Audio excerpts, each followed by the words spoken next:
Thank you, selamat pagi semuanya. Selama sesi ini mungkin, pembahasan yang akan saya berikan berbeda ya dengan tadi. Oh ya, sebelumnya thank you banget Mas Arba sudah sharing tadi, keren banget materinya tentang, PostgreSQL. Saya juga nambah banyak ilmu tadi. Sebelum kita masuk sesi ini mungkin sesi yang sangat berbeda dengan sesinya sebelumnya dari Mas Arba. Ketika sesi yang membahas technical, kita membahas yang sedikit non-technical, tapi kita membahas improvement, atau kita membahas tata kelola, bagaimana kita membangun lingkungan yang baik, rapi, bersih, dari development hingga production. Ini yang akan kita sharing ke teman-teman mungkin dan rekan-rekan sekalian. Semoga juga banyak manfaat. Kalau ada pertanyaan, mungkin nanti kita bisa kita bisa bahas di belakang. Oke, sedikit tentang saya, tadi juga sudah sempat dibahas oleh Noel. Sekarang saya jadi part of Indonesia Stock Exchange atau Bursa Efek Indonesia. Bursa Efek Indonesia. Sebelumnya saya di blibli.com sebagai cyber security engineer. Untuk kontak bisa menghubungi saya lewat email. Untuk profil yang lebih lengkap bisa dilihat di LinkedIn. Oke, kita mulai masuk ke materi. Bagi sebagian orang, mungkin terutama orang-orang teknikal, kita merasa pasti ketika kita diaudit, atau mungkin teman-teman yang masih mahasiswa belum pernah diaudit dan lain-lain, kita mau ngasih gambaran besar audit yang seharusnya dan sebagian besar diterima oleh orang-orang yang terutama bekerja di IT. Ini pengertian audit yang seharusnya kita bisa terima, atau kita bisa maklumi bersama, yaitu bentuk pengawasan dan pengendalian infrastruktur teknologi secara menyeluruh untuk melakukan perbaikan atas infrastruktur teknologi untuk kedepannya. Tapi yang sebagian besar orang lihat adalah audit itu pemeriksaan terkait IT yang merepotkan, selalu meminta-minta data, mengganggu pekerjaan orang operasional A, B, C, D, dan lain-lain, dan akan mempengaruhi KPI. KPI ini Key Performance Indicator, kalau teman-teman yang masih mahasiswa, ini biasa nanti mempengaruhi dalam performa kalian nanti ke depannya dan track record jenjang karir kalian. Ini konsep auditor yang harusnya dimiliki oleh semua auditor. Jadi auditor itu seperti avatar sebenarnya kalau misalnya kita bilang. Jadi kalau kita bicara avatar, ada 4 elemen yang bisa dikendalikan oleh avatar. Ada air, api, udara, dan tanah. Pasti semua tahu lah, kalau misalnya kita bicara Aang atau avatar Korra, semuanya pasti sebagian besar nonton intinya. Sama juga seperti auditor, teman-teman. Auditor di sini selalu ketika melakukan pemeriksaan, kita melakukan audit, itu kita harus memperhatikan banyak aspek, terutama adalah bagaimana kita tetap bisa mempertahankan kepentingan bisnis, tapi tetap aman ini aplikasi.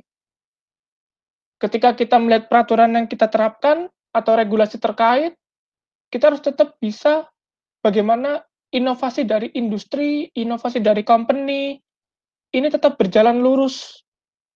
Tidak ada sesuatu yang menghambat. Intinya, bagaimana security tidak menghambat kepentingan bisnis. Bagaimana regulasi dan peraturan tidak menghambat inovasi dan industri. Hal-hal ini sering terjadi, teman-teman. Jadi ketika kita berbicara tentang, oh, hari ini kita mau update aplikasi nih. Aplikasinya apa? Fitur misalnya yang berhubungan dengan promo atau flash sale lah katakanlah. Tapi kita harus juga memperhatikan bagaimana flash sale ini tidak dicurangi oleh orang lain. Nah, hal-hal seperti ini yang selalu diperhatikan oleh teman-teman dari auditor, supaya perusahaan ke depannya ketika melakukan promo untuk meng-guide customer, melakukan engagement, melakukan bonding dengan customer, itu tidak kecolongan juga secara cost. Mereka tidak merugi. Promo yang mereka lakukan tepat sasaran. Hal-hal ini yang mesti diperhatikan oleh teman-teman dari yang ingin berkarir di auditor atau mungkin aspek dari auditor. Bagi sebagian besar teman-teman yang bekerja secara operasional atau development, let's say katakanlah DBA, developer, dan lain-lain, mungkin memang akan sedikit terhambat lah istilahnya. Oh, kenapa sih ini orang ini kok ganggu pekerjaan saya? Orang ini kok ganggu pekerjaan saya? Saya kan cuma pengen menyelesaikan backlog, menyelesaikan tiket saya yang masih open, dan lain-lain. Hal-hal seperti ini yang kita mohon juga saling menjaga, bahwa perusahaan ini agar tidak sampai kolaps atau something happen terjadi, pentingnya kontrol ini yang harus selalu kita jaga dalam perusahaan. Nah, ini kita akan merujuk pada objektif dari IT audit. Apa sih tujuannya sebenarnya? Kenapa harus ada IT audit di sebuah perusahaan? Kenapa sih perusahaan saya harus diaudit dan lain-lain? Kenapa sih IT-nya harus diaudit? Kan IT tinggal coding, tinggal ini, tinggal itu, tinggal ini, tinggal itu. Ini sebenarnya objektif dari IT audit yang ingin kita share ke teman-teman agar kita sama-sama saling mengerti bahwa tujuannya IT audit itu ini. Yang pertama adalah achievement operational goal and objective. Di dalam sebuah perusahaan pasti ada visi dan misi, ada tujuan ke depannya, ada bagaimana kita meraihnya, bagaimana kita mencapai goals ini, target ini supaya tercapai. Misal dalam sistem IT. Sistem IT harus luncur berapa fitur untuk tahun ini, harus untuk DBA harus reliable, SLA-nya berapa persen, downtime-nya berapa. Hal-hal ini yang harus selalu kita periksa. Kalau misalnya di sebuah perusahaan IT yang sangat besar, hanya mengandalkan developer dan mengandalkan operational things, like system engineer, DevOps, dan DBA, objective achievement ini tidak akan pernah kita bisa raih, karena tidak ada pihak yang akan menilai. Let's say katakanlah, oh nanti manajer saya yang akan menilai, Mas. Manajer tidak akan pernah objektif dalam pemeriksaan, makanya itu butuh sebuah audit untuk pemeriksaan. Apakah dengan menambahkan server sebanyak ini, kita bisa meraih ini bersama di setahun ke depan? Kita nggak ada yang tahu. Butuhnya IT audit di situ, untuk melakukan objektif agar tujuan perusahaan tercapai. Reliability dan integrity information. Ini lebih ke arah memastikan informasi yang ada di TI disampaikan kepada customer dan user ini semuanya reliable. Tidak ada something yang putus di tengah atau misinformasi. Pentingnya audit nanti adalah bagaimana kita bisa membuktikan bahwa teman-teman di IT bisa perform dengan oke ke stakeholder terutama, ke para CEO, ke para CTO. Untuk perusahaan-perusahaan yang skaliber besar, katakanlah bank-bank yang sudah multinasional dan lain-lain, itu pasti IT-nya akan di-underestimate. Seperti, oh, IT itu hanya membuang-buang duit dan lain-lain. Pasti ada paradigma seperti itu. Kita tidak bisa mengatakan semuanya seperti itu ya, tapi pasti ada paradigma seperti itu. Tapi yang perlu kita garis bawahi bersama adalah pentingnya IT audit di sini adalah memberikan acknowledge kepada stakeholder agar mereka mengerti bahwa, oh, tim IT saya itu bisa memberikan informasi seperti ini, informasi yang reliable, terintegriti, dan lain-lain. Yang ketiga adalah mengamankan aset. Jelas, IT audit adalah part of information security. Jika kita bilang information security, aspeknya banyak. Ada penetration testing, ada vulnerability assessment, ada hardening, operasional, dan lain-lain. Salah satu hal yang mungkin sangat kita butuhkan adalah IT audit, part of information security. Di perusahaan-perusahaan yang sangat besar, sekali bernasional, seperti startup, unicorn yang sudah besar, tim IT information security pasti mempunyai tim audit di dalamnya. Di samping tim audit, ada tim risk management. Di samping tim risk management, ada tim governance. Tim-tim ini nanti yang akan berusaha untuk mengamankan aset. Di zaman teknologi sekarang, aset yang paling berharga adalah data. Kerahasiaan data, data customer, itu sudah menjadi isu di Indonesia. Pentingnya menjaga itu. Bahkan sekarang juga sudah sering teman-teman lihat bahwa data dipublikasikan, dijual di Facebook, data KTP, dan lain-lain. Ya, itu termasuk bentuk kurangnya awareness terhadap information security, audit lebih khususnya. Effective dan efficient use of resource. Ini yang selalu menjadi salah satu perdebatan juga. Kenapa kadang-kadang orang audit ini mengaudit misalnya, kita mau pesan cloud-nya berapa rencananya mau belinya? Misal kita mau beli berapa replikasi server dan lain-lain, gitu. Kenapa kok butuh seperti itu? Apa yang mendasari hal-hal seperti itu yang akan ditanyakan oleh teman-teman audit biasanya. Kenapa kok beli sekian? Karena ketika kita bisa menelaah lebih lanjut dan lebih dalam, sebenarnya perusahaan ini cuma butuh 10 katakanlah, tapi udah beli 30. Ini yang akan membebani cost dari perusahaan. Tidak efisiennya penggunaan budgeting di awal, membuat performa perusahaan turun, membuat, performa IT juga turun akhirnya. Padahal cuma butuh 10 tapi beli 30. Pengalokasian budget seperti ini yang harus selalu diperiksa dan diaudit, agar teman-teman di operasional, baik di development, juga efisien. Tidak perlu memaintain banyak-banyak server, cukup 10 tapi kita udah optimal. Perusahaan pun senang, cuma beli 10 tapi sudah optimal aplikasinya. Compliant with significant policies, prosedur, law, and regulation. Di perusahaan-perusahaan yang sudah established dan besar pasti mempunyai SOP dan prosedur.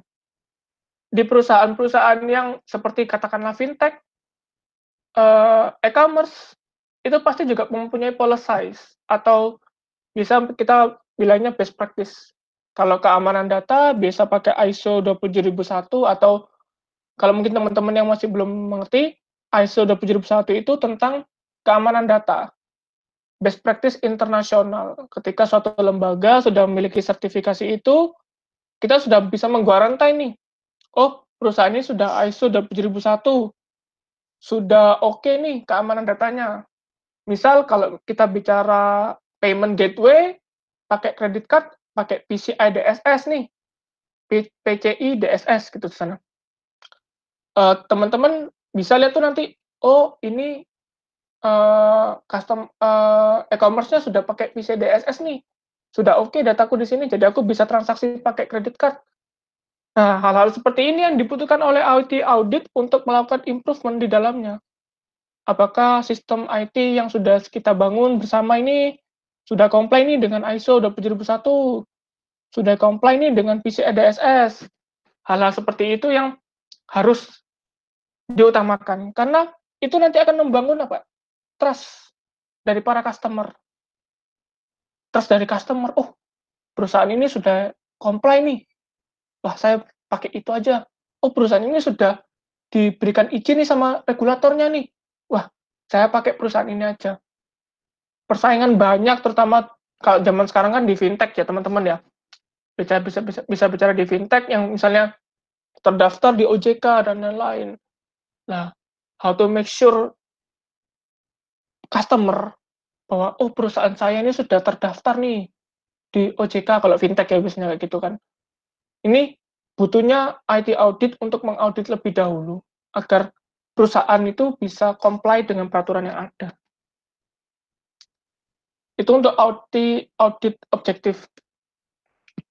Sedangkan sendiri kalau misalnya teman-teman ingin sedikit berkarir atau mungkin yang sudah dua operasional lama atau mungkin ingin menjajal sesuatu yang baru di dunia audit, saya juga pengen ngasih tips juga bahwa untuk mencapai IT audit yang objektif yang tadi, yang ini, ada beberapa skill dan kemampuan yang teman-teman harus punya.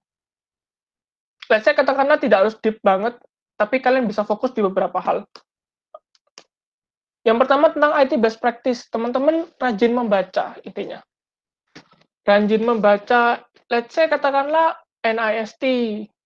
Kalau misalnya kita bicara standar yang umum ISO, financial industry, kalau misalnya teman-teman bekerja di financial industry, dibaca untuk terkait financial industry best practice. Banyak banget, kalau mau yang berbasis healthy, rumah sakit ada sendiri nanti, tapi yang global mungkin ISO 27001. ISO ya, ISO kita nggak bicara ISO 27001, tapi ISO yang paling general. Certification, teman-teman. Banyak kan sertifikat sekarang bisa di Udemy, bisa di beberapa webinar dan lain-lain. Yang online course juga ada. Teman-teman yang sudah pernah pakai jasa isi konsil, offensive security, kalau misalnya berbasis security, berbasis produk seperti Google Cloud, terus AWS certification juga banyak top certification juga yang sudah intinya bisa meng-acknowledge bahwa teman-teman ini ahli di bidangnya. Risk management ini mungkin agak sedikit non teknikal, tapi ini penting. Paling tidak teman-teman bisa mengidentify ketika ada fitur baru, oh fitur ini punya risiko ini. Maka saya harus mendevelopnya dengan seperti ini. Nah, itu yang perlu dikuatkan. Praduga tak bersalah atau negative thinking dengan fitur baru itu penting intinya. IT knowledge, simple governance tata kelola, IT security, IT infrastruktur, IT application development, teman-teman di sini pasti lebih jago lah intinya. Udah lebih hafal lah, Linux dan lain-lain itu sudah pasti di luar kepala. Kalau ini kita bicara capital market business model. Tapi kalau misalnya teman-teman ingin berkarir di luar capital market, itu bisa. Belajarnya business model berarti. Mempelajari bagaimana fintech bekerja, mempelajari bagaimana e-commerce bekerja, mempelajari bagaimana ride-hailing service, atau mungkin travel application, dan lain-lain itu bekerja. Pentingnya business model itu sangat penting. Developer yang tidak mengetahui bisnis model, atau operation yang tidak mengetahui bisnis model, itu akan tersesat dalam pekerjaannya menurut saya. Karena mereka tidak tahu objektif yang mereka kerjakan apa. Kalau hanya sekedar to do, doing task, dan lain-lain, tiket saya selesai, dan lain-lain, apa yang kalian dapat di situ? Selama bekerja, yang perlu kalian dapat adalah bisnis model. Bagaimana perusahaan saya bisa survive ke depannya, dengan saya di sini sebagai developer atau sebagai operational team, operational unit, bagaimana perusahaan bisa melakukan improvement, automation, dan lain-lain. Misal kalian bekerja sebagai DBA atau sebagai network engineer, bagaimana perusahaan bisa menghemat resource untuk monitoring network agar uang saya ini bisa dialokasikan untuk yang lain. Itu objektifnya teman-teman. Belajar bisnis model itu bisa mempercepat akselerasi perusahaan ketika semua unitnya mengetahui bisnis modelnya. Communication skill, pasti. Technical skill, ya semua orang pasti, teman-teman IT, bisa pentest, bisa coding, bisa refactoring, bisa automation, bisa Linux, pastilah bisa teman-teman. Ini regulation, kalau ini contoh di capital market, kalau teman-teman mau berkarir di luar itu, berarti tentuin sama bidangnya nanti. Kalau misalnya bekerja di e-commerce, ikutin aturan dari BSSN, Kominfo. Kalau misalnya terkait fintech, ikutin arahan OJK dari BI dan lain-lain.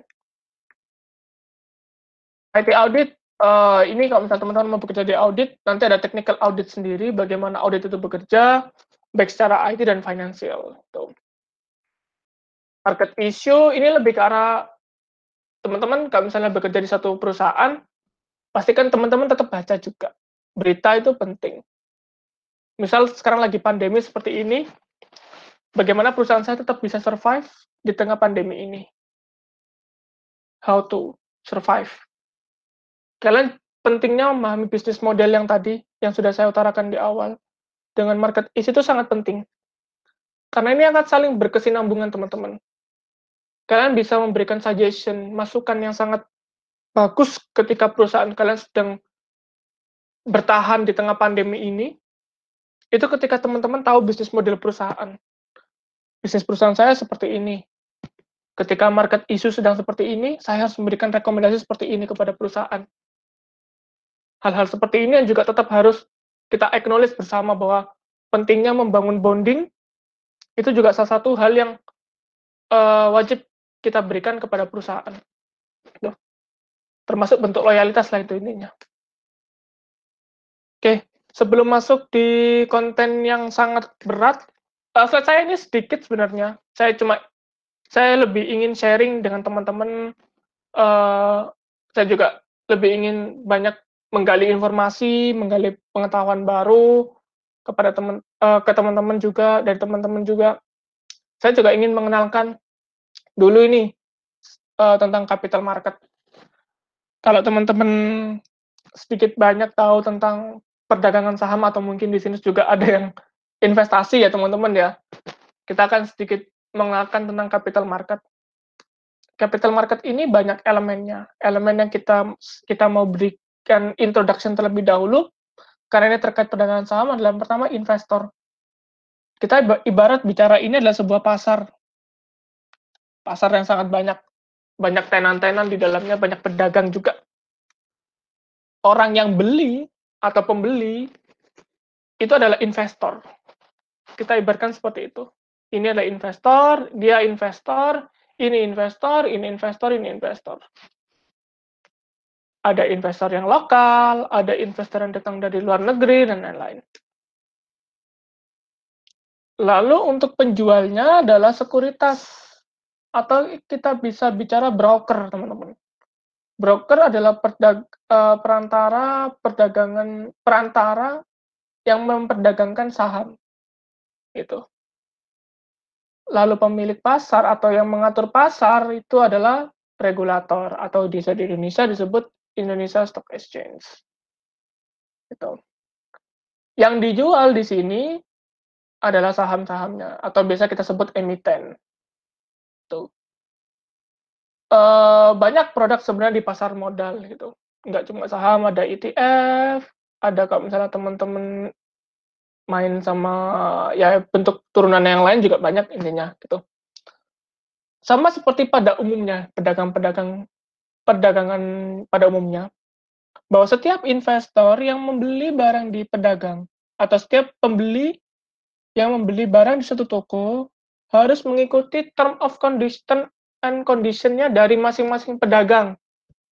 Misal nih, pedagang A beli ke pedagang B.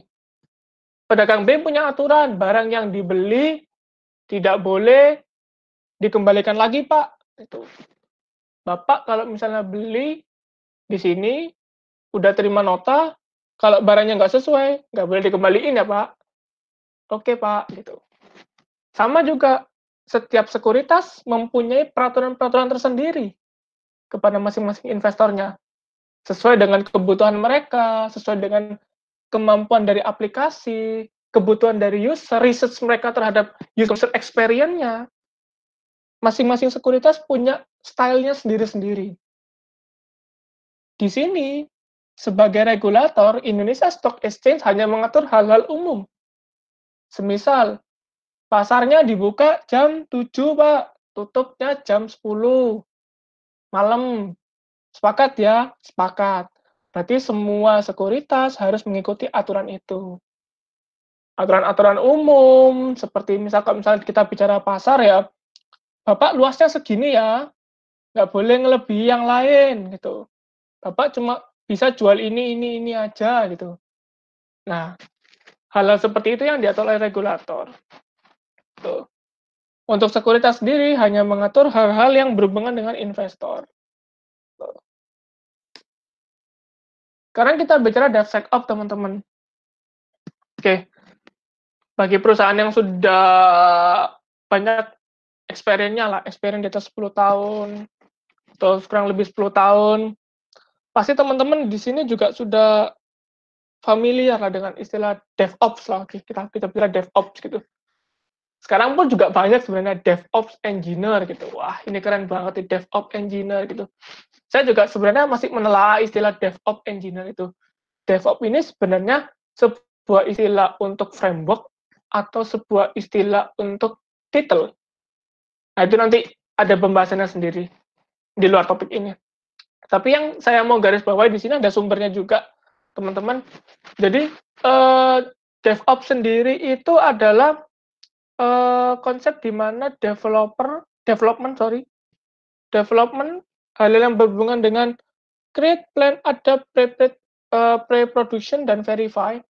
Atau kita bisa istilahnya orang yang membuat plan, orang yang membuat backlog, orang yang membuat ini, itu, dan lain-lain, orang yang melakukan coding, orang yang melakukan unit testing, sampai melakukan functional testing, itu adalah orang-orang di bagian development. Nah, ketika aplikasi itu sudah masuk ke dalam production, best practice-nya adalah aplikasi itu sudah masuk pada ranah operasional, sudah dimonitoring oleh sistem engineer, ini service resource-nya habis berapa, sudah dimonitoring oleh network engineer, ini aplikasi makan bandwidth berapa, server di sini ini kenapa kok selalu bottleneck, service apa aja yang di sini. Nah, itu pemisahnya. Siklus ini akan terus selalu dimonitoring. Jadi mulai dari create, plan, adapt, dan lain-lain sampai masuk ke production. Ketika ada problem, operasional harus selalu melakukan menaikkan isu ke teman-teman development. Bahwa ini aplikasi Anda membuat server saya bottleneck.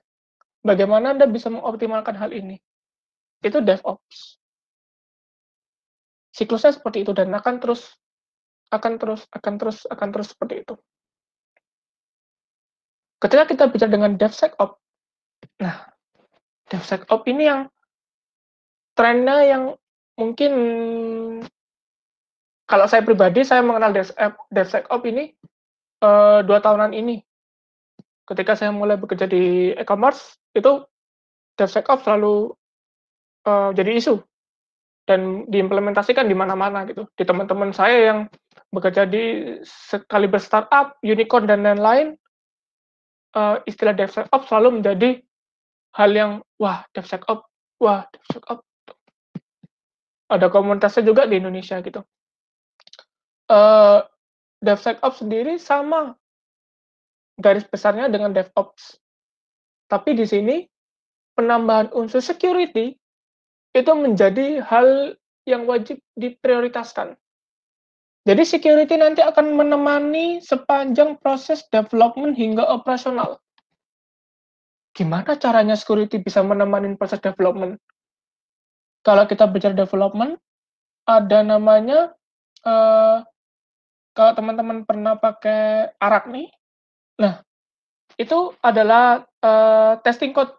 Jadi coding itu dites apakah sudah sesuai dengan best practice-nya. Tidak ada misalnya apa ya, tulisan itu refactoring lah.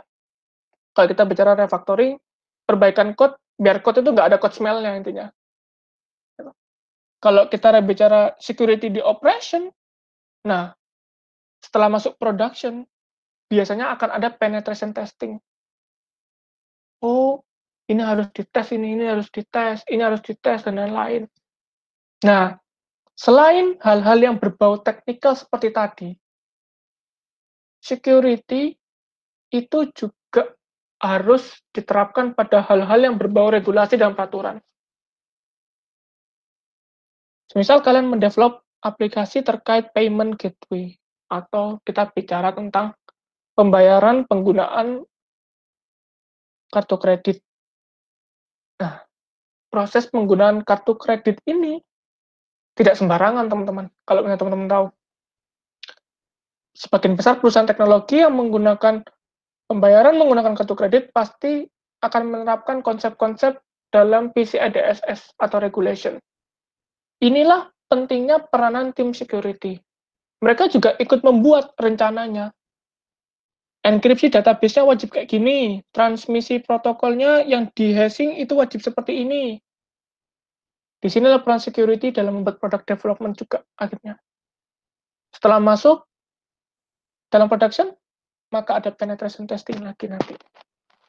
Nah, hal-hal seperti ini yang harusnya kalau misalnya perusahaan teman-teman ingin benar-benar maju, establish ke depannya, terutama yang di bagian IT, hal-hal seperti ini yang harus ditingkatkan. Apalagi jika perusahaan teman-teman core-nya adalah core-nya IT.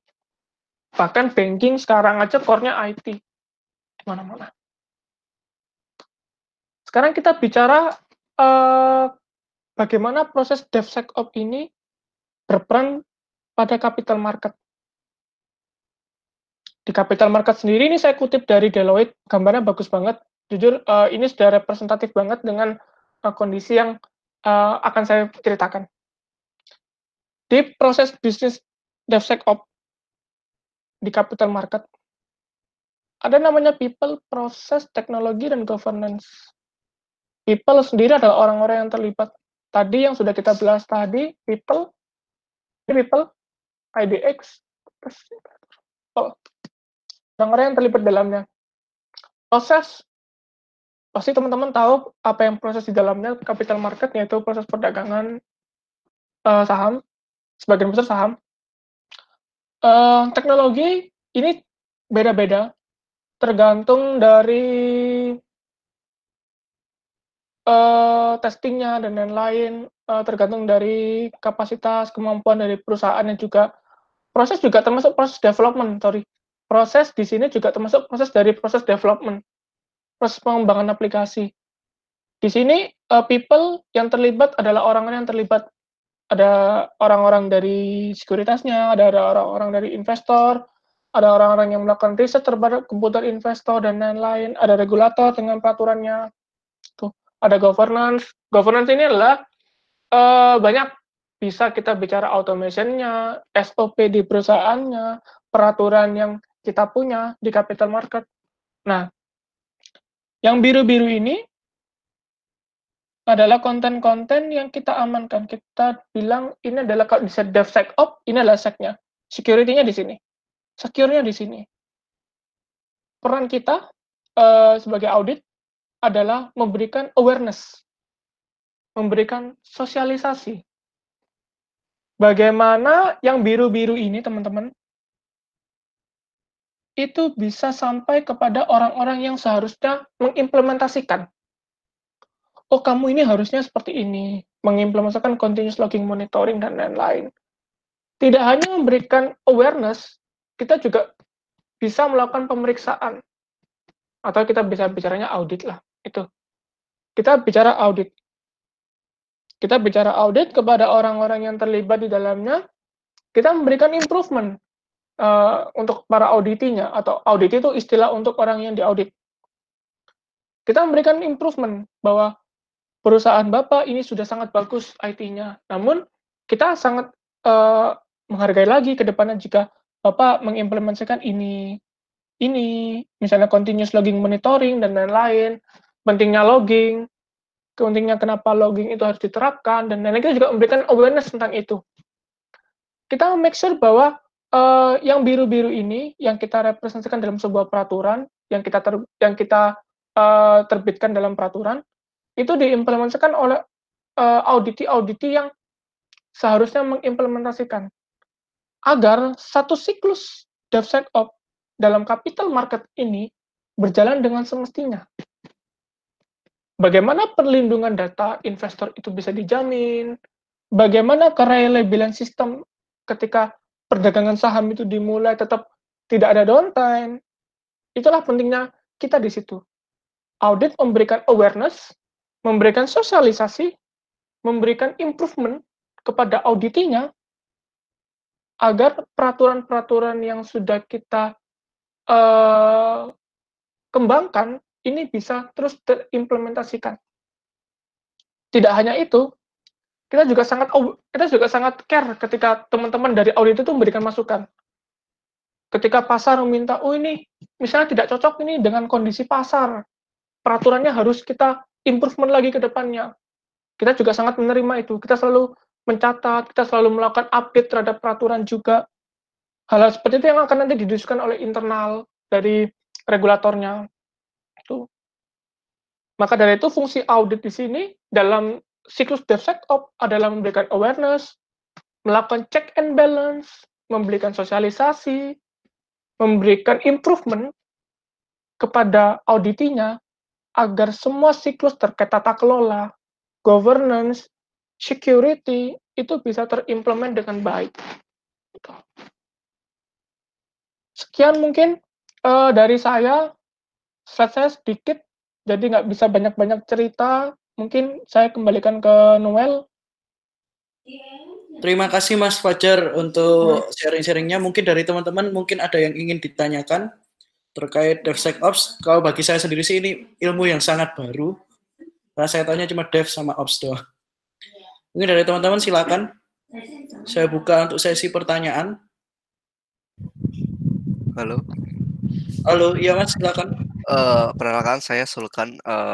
Mau tanya, Mas Fajar, untuk proses audit, matriks apa aja yang digunakan oleh tim auditor atau IT auditor ketika menentukan apakah sebuah aplikasi, sistem atau perusahaan proper atau belum menjalankan bisnisnya?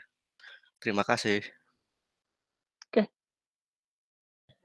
Silakan Mas, bisa langsung dijawab aja. Thank you banget, Sulkan. Ini saya dikerjain nih sama Sulkan ini. Proses bisnis audit, ya kita bicara matriks berarti ya, matriks audit itu sebenarnya tergantung dari kebutuhannya Mas Sulkan. Kalau saya pribadi, kalau berhubungan dengan tata kelola, atau let's say katakanlah kita bicara tentang change management, development cycle, dan lain-lain, itu kita bisa mengacu pada Cobit, ada TOGAF juga biasanya. Kalau misalnya kita bicara dengan security, best practice yang paling common mungkin ya ISO 27001 gitu. Tapi kalau misalnya dari kebutuhan yang lain, misalnya ada itu juga kita ngikut dari kadang-kadang teman-teman kalau misalnya kita lagi ngasih awareness, kita juga baca paper dari NIST, Chief Security Metric itu juga kita sering gali tuh. Kita bisa ngasih improvement apa ke auditinya ini tuh. Kalau best practice lain-lain yang tergantung, nanti kalau misalnya di capital market berarti ada peraturan-peraturan yang harus kita sesuaikan juga, gitu, macam-macam. Kalau misalnya kita bicara payment atau financial industry, kita bicara juga harus cari best practice financial industry. Menurut saya, matriks yang paling baik adalah matriks yang mengetahui bisnis modelnya terlebih dahulu. Ketika kita melakukan audit, yang paling harus kita ketahui adalah bisnis modelnya dulu. Bagaimana sih cara perusahaan ini bekerja?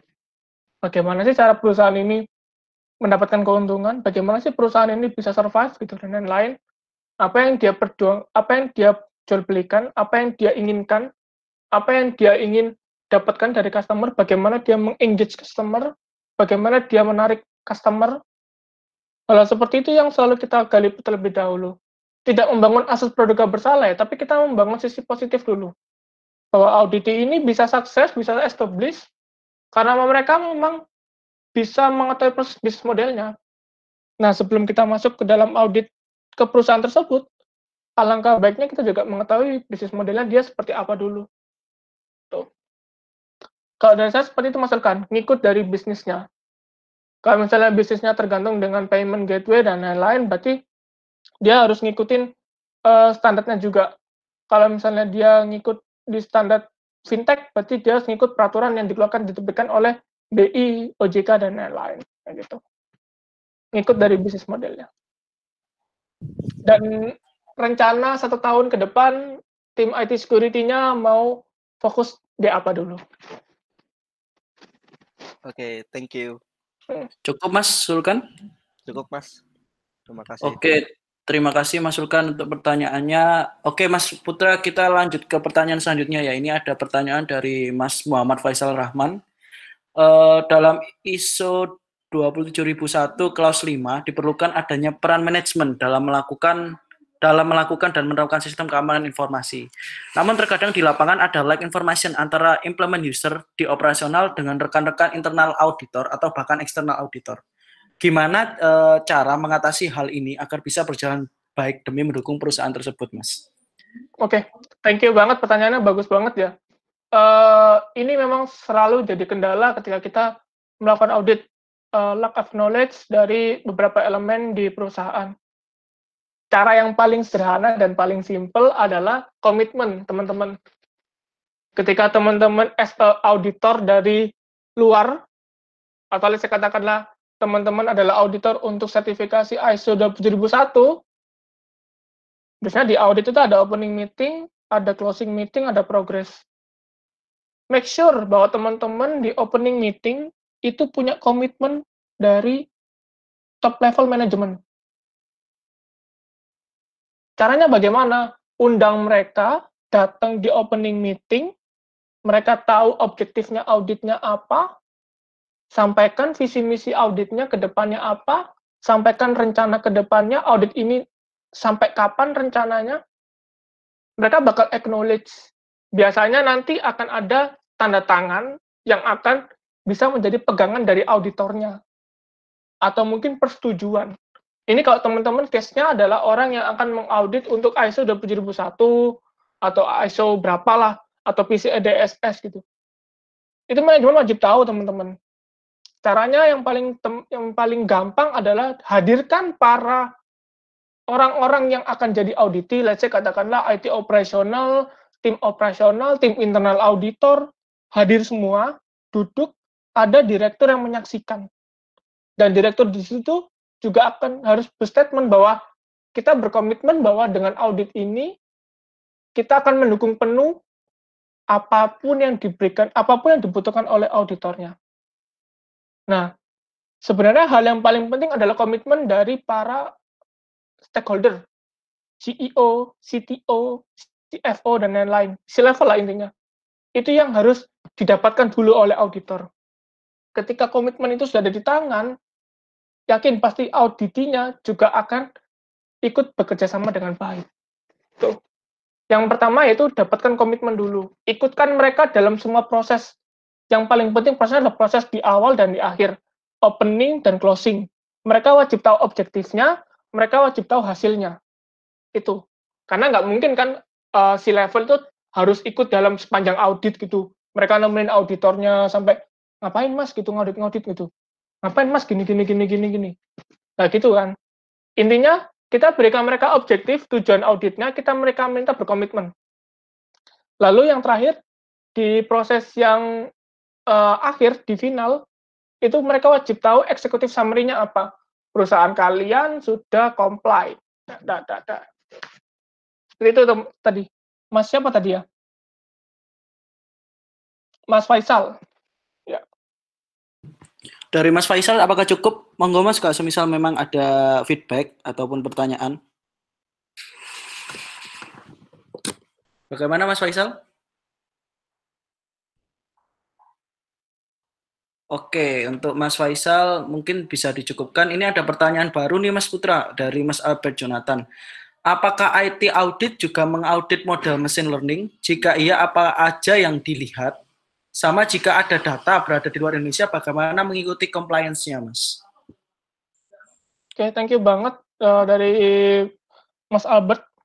Apakah IT audit juga mengaudit model machine learning? Jika iya, apa aja yang dilihat? Sejujurnya saya belum pernah mengaudit untuk aplikasi berbasis machine learning ya, karena mungkin machine learning juga masih baru, belum banyak sih best practice terkait itu yang biasanya kita bisa lihat dan gali. Kebanyakan untuk audit adalah audit-audit yang terkait tentang security, infrastruktur, tentang operasional dan tata kelola. Untuk machine learning jujur saya belum pernah mengaudit. Jika berada di Indonesia, bagaimana mengikuti compliance-nya? Compliance ini tergantung industrinya sebenarnya, Pak. Jadi, bisa kita bilang kalau misalnya industri finansial, itu ada regulasi tersendiri. Misal, dari regulatornya, kalau industri manufacturing juga saya belum pernah jauh sampai di belajar tentang manufacturing, tapi itu balik lagi ke regulasinya sebenarnya. Pemerintah juga sebenarnya sudah ngatur. Itu. Saya takut salah berucap, jadi setahu saya itu memang ada peraturannya, cuma saya kurang tahu detailnya seperti apa. Compliance-nya berarti kalau saya saran pribadi, jika perusahaan itu dia ada di Indonesia, ikutin peraturan di Indonesia aja, Pak. Sebenarnya. Kalau memang best practice dan lain-lain itu banyak banget kan, ada yang cloud lebih baik, ada yang on-premise lebih baik, dan lain-lain, tergantung regulasinya dan lain-lain. Kalau saya saran pribadi, karena perusahaan itu berdiri di Indonesia, kita coba ikutin aturan main di Indonesia yang paling benar. Itu. Jadi, tim IT melakukan research, melakukan pengembangan, development, tidak di luar dari peraturan yang diterbitkan oleh pemerintah. Tuh. Karena menurut saya peraturan pemerintah itu juga pasti dikaji. Dan orang-orang yang mengkaji juga bukan orang-orang yang menurut saya bukan sembarangan juga gitu. Peraturan sampai peraturan undang-undang terbit dan lain-lain itu juga melalui banyak level screening intinya. Jadi yang paling oke menurut saya kalau tadi berhubungan dengan data di luar Indonesia dan lain-lain, kita ikutin best practice-nya aja yang ada di Indonesia gitu. Kalau fintech berarti ngikut misalnya OJK dan BI gitu. Kalau financial industry, banking, fintech ikut OJK dan BI. Kalau industri yang lain mungkin sementara ikut BSSN atau Kominfo kayak gitu. Oke, terima kasih jawabannya.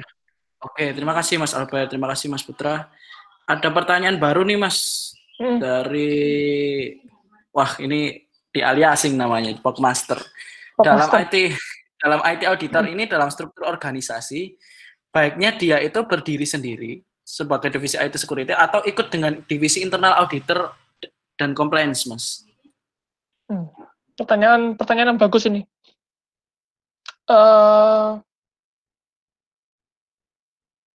Ini sebenarnya ikut dari masing-masing style dan kebutuhan perusahaan.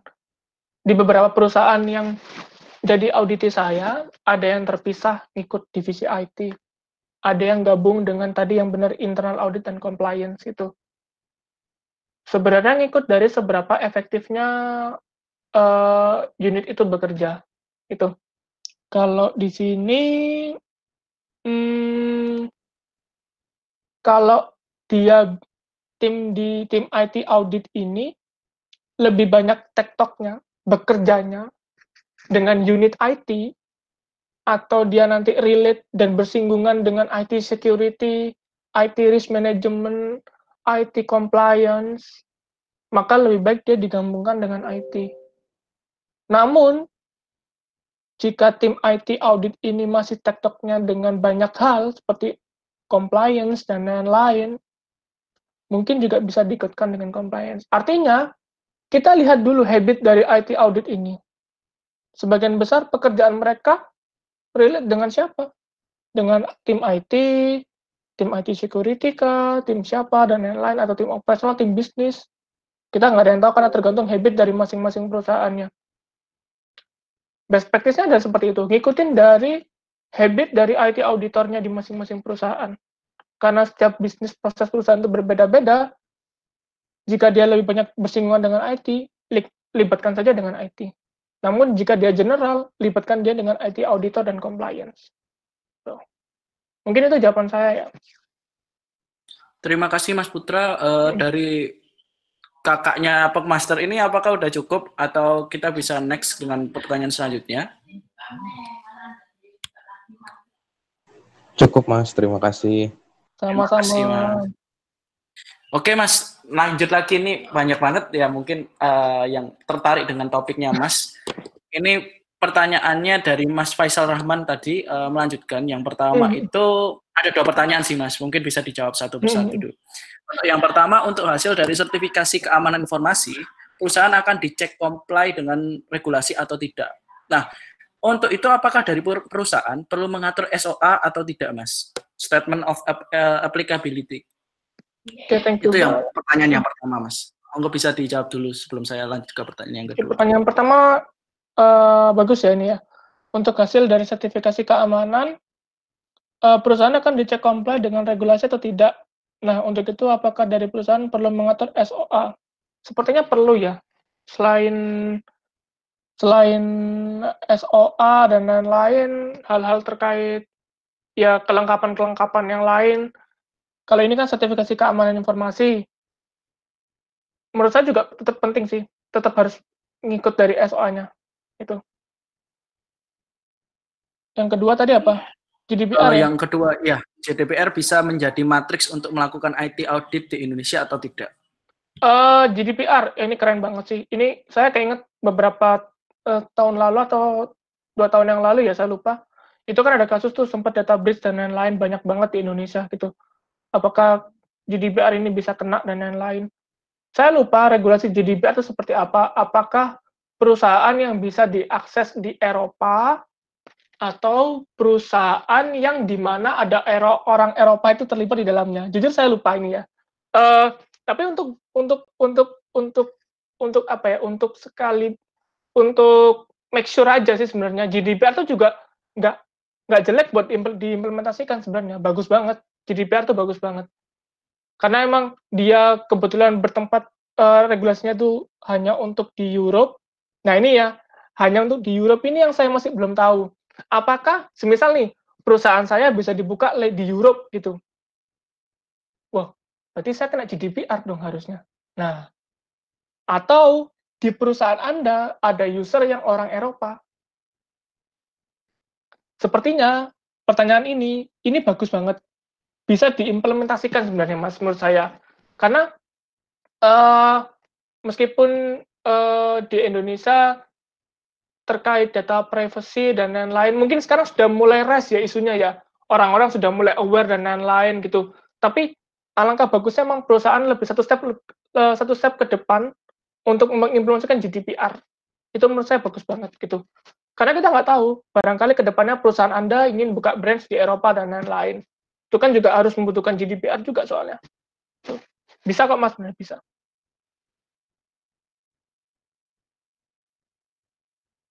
Ada feedback nih Mas dari Mas Albert Jonathan. Silakan. Sangat kalau user di Eropa, soalnya USA Today sempat, oh ya benar berarti. Nah ini saya lupa soalnya tadi. User di Eropa berarti ya, untuk orang-orang yang di Eropa berarti. Oke, thank you Mas Albert untuk remindernya, notisnya keren banget. Oke, cukup dari Mas Faisal Rahman.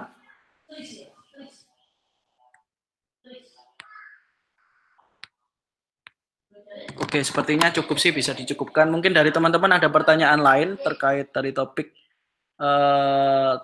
topiknya Mas Fajar ini. Oke, apakah masih ada lagi? Silahkan teman-teman. Sama-sama Mas Faisal. Thank you banget juga, pertanyaannya keren banget.